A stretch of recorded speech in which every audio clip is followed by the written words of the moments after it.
ان کی والدہ کو پتہ ہے، لیکن اس کی مجبوری یہ ہے کہ وہ ان کی اولاد ہے، اس کو چھوڑ نہیں سکتی، تو اسی وجہ سے جگہ جگہ پر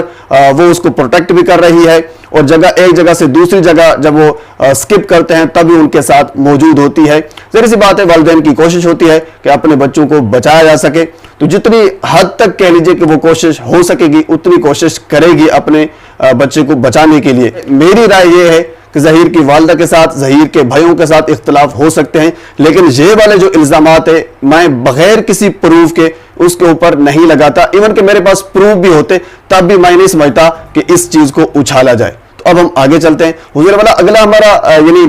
ہمارا ٹاپک یہ ہے کہ رانا ثناء اللہ نے 2000 کیس کا ایکشن لیا ہے۔ یہ ایک بڑی خبر ہے، خوش آئین بات ہے۔ وہ یہ ہے کہ آپ کو یاد ہوگا سندھ ہائی کورٹ نے آرڈر کیا تھا وفاقی سیکرٹری داخلہ کو، تو کیونکہ پچھلے کچھ دنوں سے سیاسی صورتحال پنجاب کی سطح پر ایون کہ وفاق کی سطح پر کافی گرم تھی، تو اسی وجہ سے وہ وفاقی سیکرٹری داخلہ صاحب جو ہیں وہ وفاقی وزیر کو نہیں کہہ سکے۔ کل کی خبر ہے، کچھ ذرائع سے میرے تک پہنچی ہے کہ وفاقی سیکرٹری داخلہ نے کل وفاقی وزیر داخلہ رانا ثناء اللہ کو یہ بات بتائی ہے 2000 کیس کے حوالے سے۔ ایون کہ کچھ ذرائع یہ بھی کنفرم کر رہے ہیں کہ وزیر اعظم پاکستان کو بھی اس چیز سے آگاہ کر دیا گیا ہے۔ تو جب وزیر داخلہ رانا ثناء اللہ کو بتایا گیا تو انہوں نے سخت ترین احکامات جاری کیے ہیں، اور انہوں نے تمام آئی جیز کو جو سندھ ہائی کورٹ کے حکم ہیں اس چیز پر پورا اترتے ہوئے انہوں نے یعنی واضح طور پر ہدایات کی ہیں کہ جو سندھ ہائی کورٹ نے حکم دیا ہے اس کی منوان تکمیل کی جائے، منوان اس پر عمل درآمد کیا جائے۔ اور بیسیکلی میرے خیال میں سب سے خوش آئین بات یہ ہے کہ اب یہ جو مسئلہ ہے کافی اوپر پہنچ چکا ہے۔ اس سے پہلے یہ تھا کہ کافی لوگوں کو پتا تھا، لیکن حکومتی سطح پر اوپر جو ٹاپ کلاس ہماری پولیٹیکل قیادت ہے ان کو اس چیز کا نہیں پتا تھا، وہ اس چیز کے بارے میں آگاہ نہیں تھے۔ کل وفاقی وزیر داخلہ کو بتا دیا گیا ہے، ایون کہ وزیر اعظم کو بھی بتا دیا گیا ہے، ان دونوں نے سخت احکامات جاری کیے ہیں اور یہ کہا ہے کہ سندھ ہائی کورٹ کے جو احکامات ہیں اس پر عمل درآمد کیا جائے۔ اور ظاہر سی بات ہے، آپ جانتے ہیں کہ سندھ ہائی کورٹ کے احکامات یہی ہیں کہ 30 مئی کو 2000 اور نمرا کاظمی کو عدالت میں پیش کیا جائے۔ تو اب جہاں سے بھی ڈھونڈیں گے، کیونکہ پاکستان میں موجود ہیں، ایجنسیز کو بھی حکم ہے، وفاقی وزیر داخلہ نے بھی حکم دیا ہے، وزیر اعظم نے بھی حکم دیا ہے، سندھ ہائی کورٹ نے بھی حکم دیا ہے، تو اب ظاہر سی بات ہے پاکستان میں موجود ہیں، ان کو ڈھونڈنا کوئی مشکل بات نہیں ہے۔ تو اسی وجہ سے میں پچھلی ویڈیو میں آپ کے ساتھ یہ عرض کر چکا ہوں کہ میرے ذرائع یہ کنفرم کر رہے ہیں کہ اس وقت 2000 بازیاب ہو چکی ہے، کے پی پولیس کی تحویل میں ہے، اور کل کیونکہ آج تقریباً کوئی 7 بجنے والے ہیں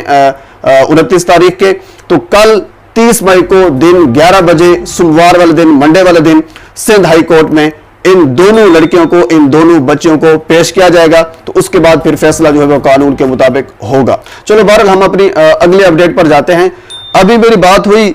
فیاض رامے صاحب کے ساتھ۔ فیاض رامے آپ جانتے ہیں لاہور کی سطح پر 2000 کیس کے حوالے سے مہدی کاظمی صاحب کی جانب سے وکیل مقرر ہیں، اور لاہور کی سطح پر جو بھی معاملات ہوتے ہیں وہ نبھاتے ہیں 2000 کیس کے حوالے سے۔ تو اس وقت پہنچ چکے ہیں کراچی 2000 کیس کے حوالے سے، کیونکہ کل سماعت ہے، مہدی کاظمی صاحب نے بلایا ہے فیاض رامے کو اور ان کے ساتھ ان کی جو ٹیم ہے ان کو۔ تو ابھی میرے ان کے ساتھ بات ہوئی، انہوں نے کہا ہے کہ کل ہمارا جو لائحہ عمل ہے وہ یہ ہوگا۔ ایک تو انہوں نے یہ کہا ہے کہ کل عدالت میں ہمیں 100% یقین ہے کہ 2000 کو پیش کیا جائے گا۔ اس کے بعد انہوں نے کہا کہ سب سے پہلا ہمارا مطالبہ جج صاحب سے یہی ہوگا، مہدی کاظمی صاحب کی جانب سے، یعنی متفقہ طور پر جو فیصلہ کیا گیا وہ یہی ہے، سب سے پہلا مطالبہ جج صاحب سے یہی کیا جائے گا کہ 2000 کا بچی کا جو ڈرگ ٹیسٹ ہے وہ کیا جائے، نشہ آور ادویات ان کو پلائی جاتی تھی، یہ مہدی کاظمی صاحب کی جانب سے بارہا کہا جاتا رہا۔ تو اسی وجہ سے فیاض رامے صاحب یہ کہہ رہے ہیں کہ کل ہمارا سب سے پہلا مطالبہ جج صاحب سے یہی ہوگا کہ بچی کا ڈرگ ٹیسٹ جو ہے وہ کیا جائے، تاکہ پتہ چل سکے ان کو نشہ پلایا گیا یا نہیں پلایا گیا۔ اس کے بعد جو بھی فیصلہ ہوگا قانون کے مطابق وہ ہمیں منظور ہوگا، لیکن وہ یہ کہتے ہیں کہ ہمیں 100% یہ یقین ہے کہ کسٹڈی ہمیں ملے گی۔ اگر 2000 ظہیر کے پاس بھی جانا چاہتی ہے تو تب بھی کسٹڈی جو ہے وہ ظہیر کو نہیں مل سکتی، کیونکہ اس کی عمر اس وقت 2000 کے نادرا ریکارڈ کے مطابق جو ہے تقریباً 14 سال بنتی ہے، حالانکہ سندھ کے قانون کے مطابق 18 سال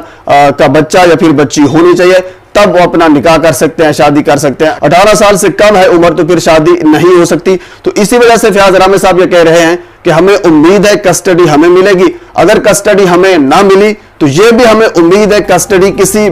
چائلڈ بیورو کو دی جائے گی, دارالامان کو دی جائے گی. ظہیر کو کسٹڈی ہرگز نہیں دی جا سکتی, یہ 100% جو ہے وہ شور کر رہے تھے. اور مجھے بھی یہی لگ رہا ہے کیونکہ قانون یہ کہہ رہا ہے, نادرا ریکارڈ یہی کہہ رہا ہے, بچی کی عمر 14 سال ہے. یہ تو کوئی طریقہ کار نہ ہوا نا, ایک 14 سال کی بچی کسی اور کے حوالے کر دی جائے, ایسا ہرگز نہیں ہوگا. تو حضور والا یہ تھی اپڈیٹ, یہ تھی نیوز 2000 کیس کے حوالے سے. تو مزید جو بھی نیوز آتی ہے, اپڈیٹ آتی ہے, انشاءاللہ میں آپ تک پہنچاتا رہوں گا. تو آخر میں آپ سے گزارش ہے میرے چینل کو سبسکرائب کر دیں تاکہ آنے والی ہر انفارمیٹو ویڈیو آپ تک پہنچ سکے. اللہ حافظ.